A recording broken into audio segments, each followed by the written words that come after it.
Hello everyone, welcome back to my channel, the Python Gurukul. Today we'll be talking about setup Python with VS Code. VS Code stands for Visual Studio Code. Why we need such tool? Whenever our program grows from multiple line to hundreds of line, from one module to and several modules, one package to several packages, then our life become little bit challenging. Then we need some handy tool which can help us to write the program faster and avoid unnecessary syntax error. Also which can help us to debug the program. Then the IDEA tool could be handy. We'll be talking about VS Code today, and the reason to choose VS Code is it is very famous, lightweight, and available free of cost. We have planned to cover from very basic how we can do the installation of the VS Code, then installing the extension. If interpreter is not installed, then we'll find how we can install the interpreter itself and about the configuration file, then going through the command line debugging. Okay, so to install the VS Code, I have given this a link which will land to the page of which is the Visual Studio Code, Visual Studio page itself, and we need to choose the operating system the one we want. We'll be using today Windows, so just click on the window, installation will start. Once we have IDE download and install, just go to the extension section and look for the Python extension. So extension is the way we can use the lots of various feature inside the any IDE tool. In the VS Code, this particular Python comes handy for the Python. It has lots of feature inside it, IntelliSense, linting, debugging, and many more. When you type the Python in an extension field, just look for the Microsoft, because when we type the Python, lots of extension will come, but we need to choose the one which we are interested. By just clicking on install, we'll have Python extension installed in our VS Code. If you have not installed Python on your operating system, then just look at one of the recorded video. This is just 5 minutes. It will help you to download and install the Python on your operating system.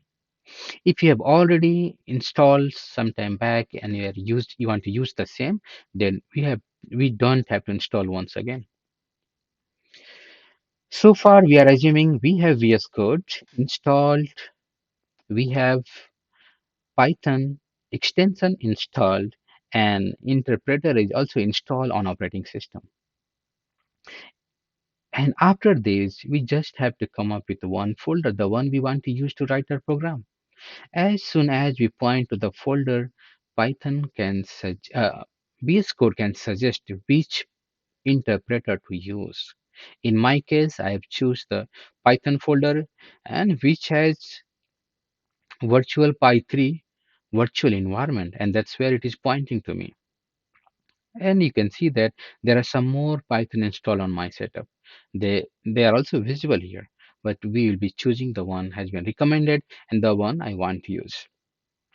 Once we choose that, also we can confirm on our taskbar that it is pointing to virtual environment or it is pointing to some another Python path. Okay, so far so good. So if you have written any line of the code and you just click on the run, this page will launch. But if you have already selected Python file, second time this page will not come and it knows what to do. So what we are saying here is a debug configuration. So we want to tell to Python that what VS Code, sorry, we want to tell to VS Code that what we want to do. We want to debug a Python file. We don't want to do the module. We don't want to do the remote and some other feature, so that Python adjusted VS Code adjusted setting as per the selection. If we have selected, the launch.json file will be created in the same folder. There we can see that it's just saying the version and the thing which to take a look at that. This is the Python current file we selected in the UI, what type it is, Python, launch, and file. So we can have many more configuration. We can come here and we can change by just going to launch or JSON file.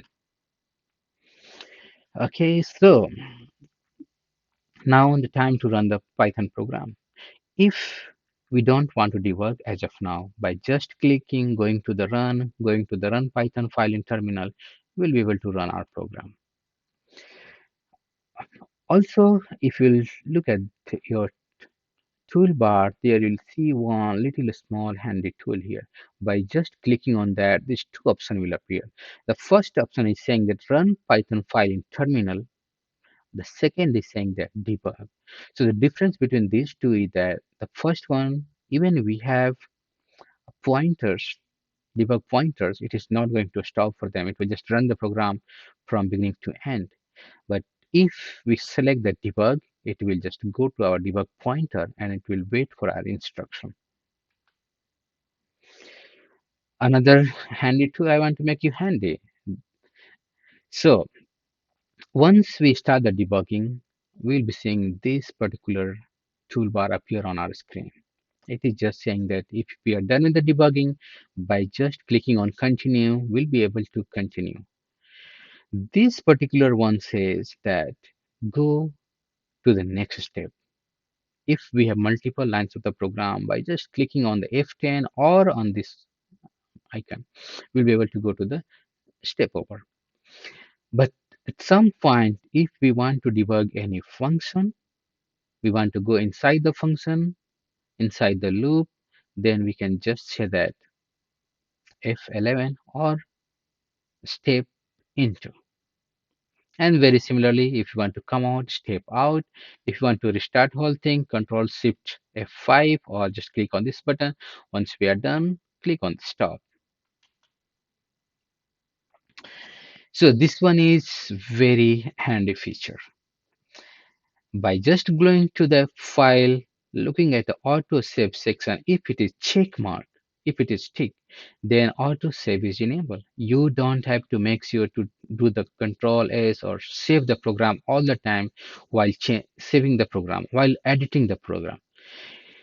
By you just go ahead, edit, this ID will take care of saving the file. So we are just escaping with the control S and save the one we have been doing in the Notepad++.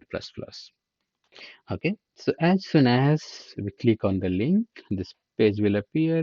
Just go to the download section, click on the download, and it should bring the Windows page. We can choose as per our OS. I'll go for the Windows, and it should start the download here. Chart. Just select that. Okay, I accept the agreement. Click on the next. This one is, I'll just go with the default. If you have any specific choice, choose the path where you want to install, what name you want to give. So this name will appear in the start bar, and I love to say VS Code. Okay, but it is not required. Yes, add the data into the registry, add to the path so that it is handy available. Go for the next and do the install. It should not take a time, but I'll save time and I will go on pause. Okay, it took 1 minute and it is installed. I'll just say that yes, launch the setup. Okay, so here is the first page and I selected inside a page just one random folder. It could be the folder where we want to work and we call the workspace. Say that yes, I trust this particular folder and go from there. The few things which you are already familiar with any Windows tool, the same thing will be here. Here I want to highlight few things. We can go to the Explorer, we can search something, we can do the source control, direct run and debug from here, and look for extension and the remote. This is not part of our demo, but this is one of the great feature. We can run the same thing on the remote system. So let's go and look for the extension, the name, and we see that the topmost is the one which say Python and IntelliSense. This is the one which we are interested. For this setup, it is already installed, so I'll just go ahead and say that uninstall and then refresh the page and So when you see the first time, you go for it and say install. Yes, install the release version. It is saying installing and it should take a couple of the seconds. Okay, so it is installed. So we have VS Code installed. We got the Python extension installed inside the VS Code. The next thing is to set up the Python interpreter. So already I have several Python installation on the system. As soon as we choose the workspace or we choose the folder which we want to use for our development, accordingly Python will suggest which interpreter to use. So I want to go ahead, go to this particular TGP, and here I have several virtual environment 5354 VNV. We have Python. So let's go to this one. Let's go and take a look at configuration first and see if we can point to interpreter. So shortcut is Control Shift P and look for select interpreter. This is going to bring all the Python install on this setup. So as per the folder I have selected Python, it has virtual Py 3 environment which I want to use. This is one of the virtual environment. And if you don't know about the virtual environment, please refer my recorded video number 13, where I have talked about the virtual environment and how to create them. But it is not required to use virtual environment. You can use any other folder where Python is already installed. So we can see that 3.10 is installed, 3.9 is installed, but my interest is the one is recommended on. So we'll go ahead and we'll choose this one. So we have all the basic setups already done here. Let's bring one of the program.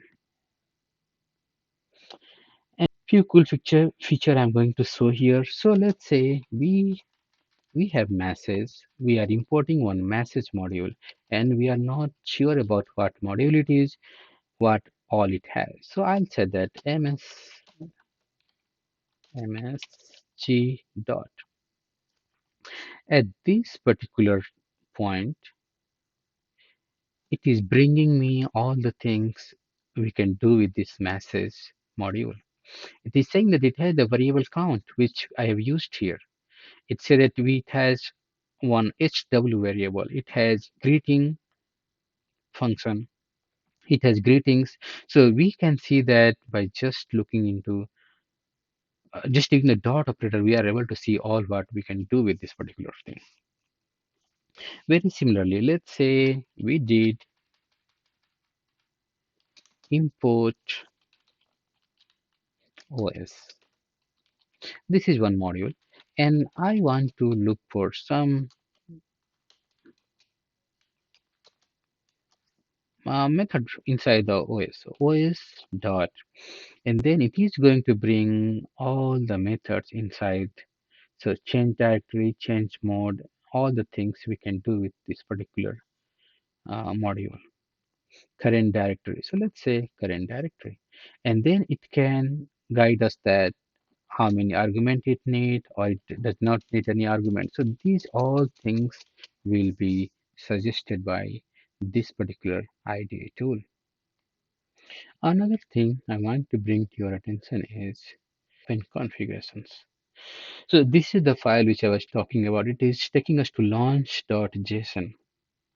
And this is the default configuration what we have. If it is not set, if you are running the program first time, it will ask. As soon as we choose the Python, this will be added. We have option to come edit here, add more configuration here. But for now, it is not required. And now we can take a look at the powerful feature of debugging and how we can do that. So let's say we got this particular program. In this program, we want to do the debugging, and let's put several pointers. So we can do the pointer by just clicking at the line. So we added one pointer here. Maybe we can add another one, maybe here. Okay, maybe. So either just press F9 or just click. We'll have lots of pointer. Okay, so this time we can go to run or we can go to this little guy. This time also the start debugging. The first breakpoint wherever we have.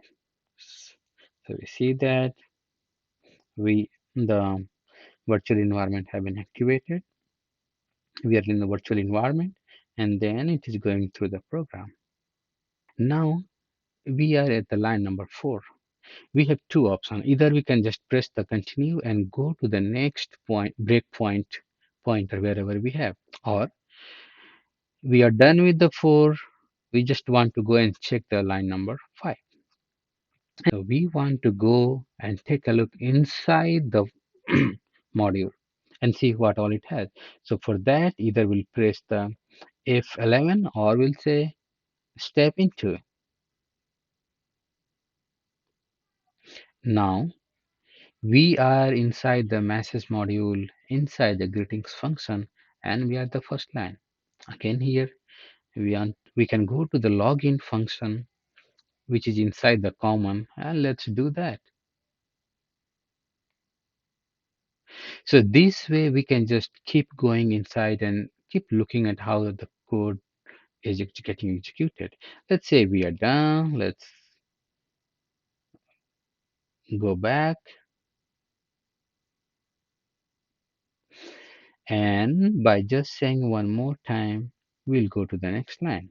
We can do exactly the same thing what we did with the greetings. Go to the greetings itself. If it has further function, we can just keep going to them. Or by just saying step out or step over, we'll be just going to the next one. So far we had pointer all these lines. And now I'm done with this particular one. We got to know about the message. It has the count. It has a very value 100. This way we can see lots of things here. Let's see. We done with the debugging. Let's run the program. We just want to go to the next ones. Then we can go to the next pointer here. And we can do the same thing what we did. Or if we are done, we will be just saying that continue. So these are the very powerful feature we have in the VS Code, and it's very handy. We saw that it is helping us to type the program. It is helping us to avoid. We don't have to worry about giving the 2 space or giving the 4 space or using the tab. You use whatever you want. We can see the things here itself. So that way it is very handy. It helps the developer to write the program faster. And that's all we had planned to cover today. Thank you all for watching. If you like, please share and subscribe.